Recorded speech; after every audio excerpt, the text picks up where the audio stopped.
Pilipinas. Mag-live-in partner patay sa pananaksak sa San Carlos City, Pangasinan. Detalye ng balita mula kay Freddy Pajardo, Aris 38. Masantos siya kabasan ni Chukamin sa ating mga kababayan dyan sa Pangasinan, Freddy. Masantos siya kabusan, Kuyang Angel. Malalimang investigasyon ang ginagawa ngayon ng San Carlos City, Pangasinan Police hinggil sa naganap na pananaksak sa mag-live-in partner na naganap mismo sa loob ng kanilang bahay sa Porok 1, Barangay Balaya, San Carlos City.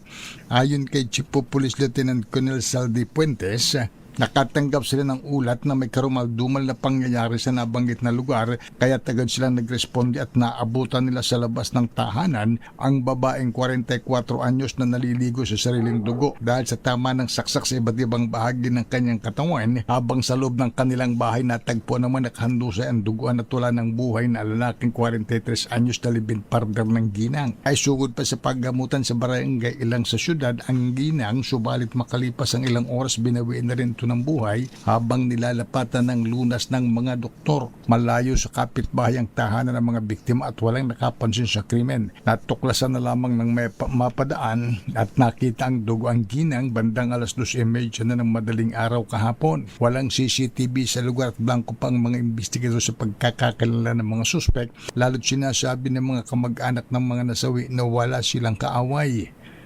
Mula sa Action Radio Pangasinan, ito si Freddy Pajardo, Aris 30, taguulat para sa DCRH, una sa Pilipinas, una sa Pilipinas. Maraming salamat, Freddy.